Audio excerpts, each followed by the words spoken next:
Not only did he bring his broom to the track and sweep both stages and the race at Charlotte in the Crown Jewel 600 last week, but he shows up to a road course where he's not known to be the best and completely dismantles the competition. But we're going to take you through it all, the domination of Larson, the twists, the turns, the ups, the downs, the lefts, the rights of Sonoma. Toyota SaveMart350 race review. Let's do it.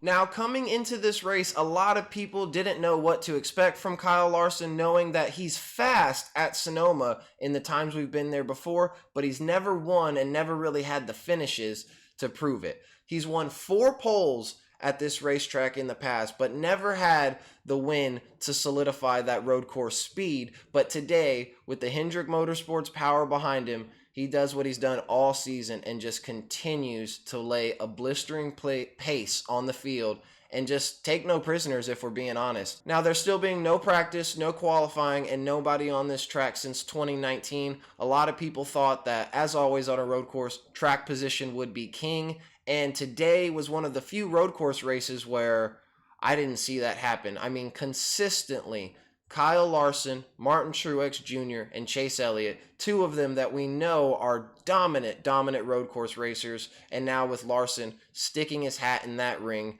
honestly not being bad anywhere. I don't think Kyle Larson has any weak spots at this point. But those 3 multiple times during the race doing the opposite of what a normal road course strategy is and consists of, which is pitting right before the stage ends, not getting your stage points or the stage win, and coming out ahead of those who did.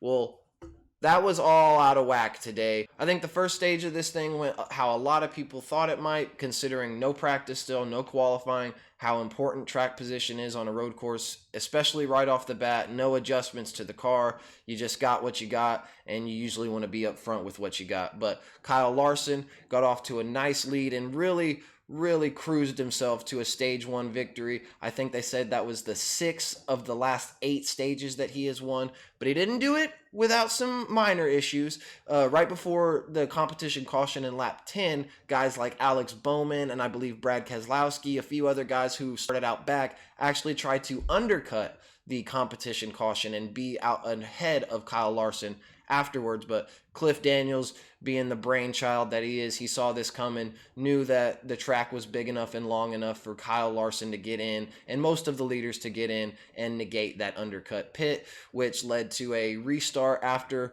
the competition caution with about 6 or 7 laps to go. And if we can just be honest, nobody had anything for Kyle Larson, not even the road course ringers of Truex or Elliott, who wouldn't even get close. I don't think Truex got within 3 seconds. Same for Elliott, especially after he got a few laps on those tires. It just seemed like he controlled every part of the course and every part of the car better than the other guys. He had no mistakes. He was just absolutely flawless in that first stage and would go on to be throughout the race. And a very tame road course race at Sonoma, if you're asking me, from my opinion. I remember a few years ago when Tony Stewart and somebody, I think it might have been Michael Waltrip, ended up on top of each other right near the turn 11 into the tires. And I just remember in general a few years ago that if you weren't fast enough in turn 11, whether you were the leader, you were in 5th place, or you were in 25th place, you were probably going to get moved out of the way and maybe turned in that hairpin if you were holding guys up. But not a lot to talk about as far as incidents, but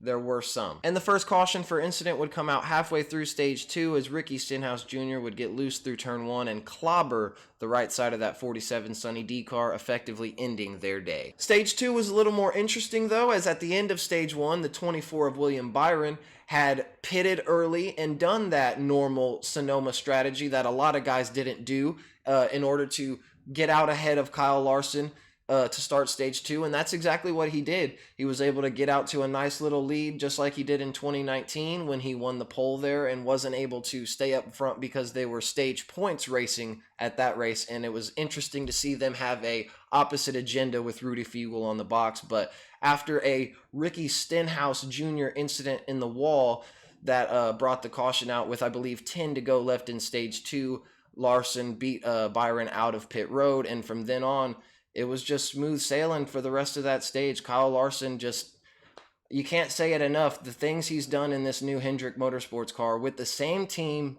in the same car that Jimmy Johnson had last year, it's eye-opening. I mean, I don't know if that really speaks more volumes about Kyle Larson's skill or Jimmy Johnson's decline, but like I said earlier, he just didn't miss his mark.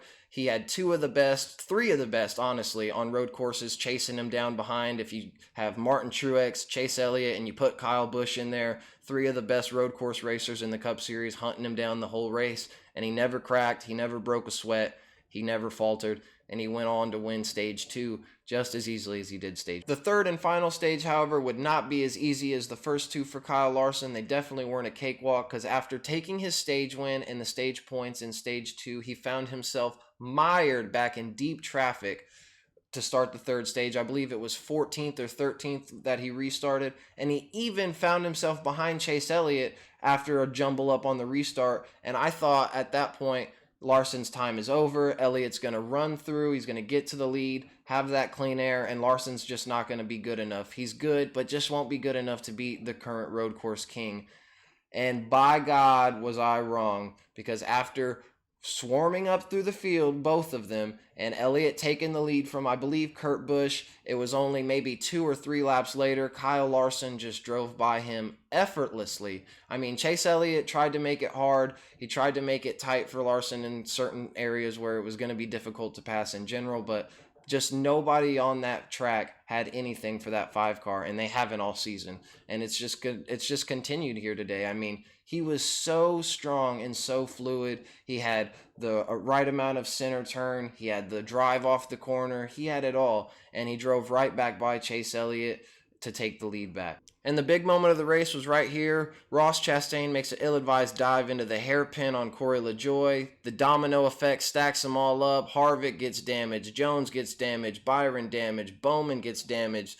That would end the day for the 24 car and severely hamper the days that the 48 and the 4 were having. And then in stage 3, Ryan Preece would lose it going through the S's, try to gather it back up and come back onto the track when a wild Cody Ware just doesn't see him, clobbers him from the left side. They hit again, and that would end the day of both of those drivers who were not having great days to start with. But it wouldn't be all smooth sailing for Kyle Larson to the end, as with about 18 laps to go, Quinn Houff would lose his engine, bringing out the caution and allowing Brad Keselowski to undercut right before the caution came out and get on pit road and leave him as the leader and the control car on what people thought might be the final restart. However, though, it didn't matter. Once they got up the hill and started into the carousel, I think that Kyle Larson was already by Brad Keselowski, and it just didn't make a difference. He just had it all today. He's had it all season, and I really think today was a statement. Yeah, you can lead however many laps he led at a 1.5 mile Coke 600. We knew they were good there. We knew that all of Hendrick Motorsports was good on 1.5 miles, but to see him just absolutely obliterate the field and dominate on a road course where he hasn't always had the best finishes, but you saw the speed. I think he just put all the questions to bed about if he's the best driver in the Cup Series and maybe who the new man at Hendrick Motorsports is. So another win and dominating performance for Kyle Larson. That is his 3rd on the season, going back to last week at the Coke 600 in Las Vegas earlier in the season. And my gosh, he's got so many stage points and stage wins right now. He's going to be hard to beat come playoff time. He's got 11 stage wins after the Sonoma race, as well as Hendrick Motorsports' dominance. They were very good all day. Elliott right behind him. Byron was in the top 5 most of the day before the incident in turn 11. That was actually only their first DNF, and Bowman was pretty strong, running top 10 before he got damaged in that incident as well. If we look down the line, you got Kyle Larson, Chase Elliott, Martin Truex Jr., Joey Logano, Kyle Busch, Kurt Busch, Ross Chastain, Denny Hamlin, Alex Bowman, who still rallied for a 9th place finish with that damage, and 10th Ryan Blaney, who also got some damage in one of the stack-ups, I believe, going into the carousel where Christopher Bell got spun late in the race on one of those final restarts. But a lot of good days for guys like that. You want to see guys like Ross Chastain doing well, even though he did make the mistake that cost Byron his race and was running so well. And he ended up giving damage to a lot of cars. You like to see it out of that 42 team. It's another driver who maybe, just like Kyle Larson, is he outrunning that equipment? But I don't know. You look and you see his teammate Kurt Busch right there. Another guy who was having a promising day was Bubba Wallace, but after a penalty on pit road mired him a lap down for most of the race, he was able to bring it back for a solid top 15 finish after getting back on the lead lap, though. So that's good to see for Bubba. Another good top 15 finish for Daniel Suarez and that Trackhouse Racing team, as they continue to be the best new team out there, really outperforming guys like Bubba Wallace really throughout the day. Like I said, Bubba was down with that penalty most of the day, but he was just running so well. He continues to run well. Guys like Chris Buescher get another top 20 finish and continue their good run streaks. You just like to see it, especially from some of these smaller teams, newer teams like Daniel Suarez and Trackhouse. Even Bubba and them are getting their stuff together. I think it was a big turnaround for them, but to see Michael Jordan at the track, I'm sure was a big motivator for him today, and he was doing well before the penalty and worked it to a good finish afterwards even. So a pretty solid race. Honestly, it's tough for it to be exciting when a guy dominates like Kyle Larson did, but until the field can bring something to him and give him some competition, that's just how it's going to be. He's head and shoulders above the field right now, and I think that it shows. I think it was a pretty solid race. I think Fox coverage is just atrocious and continues to be.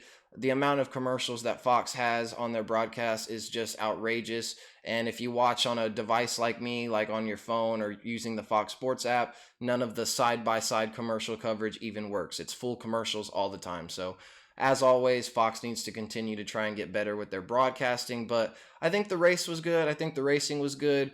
It's a road course, so you're always going to have to pick and choose where you make your passes and make those passes at the right time and at a good time to not put yourself in a worse position. Like I said earlier, I'm a little bit partial to the old course layout, not with the new carousel. I like the old turn 7, I think Clint called it during the broadcast, that would have a lot of good 3 and 4 wide action, but it's give or take. I think this the new layout is a little bit more technical and requires a little more skill getting through the carousel and the new tight hairpin and then into the S's. But it was still a good race, another good one. Excited for the All-Star race next week. I'll actually be going to that. So if you see me, give me a shout out. We'll take a picture. Thank you for joining me. Hope you enjoyed the video. Y'all have a good one.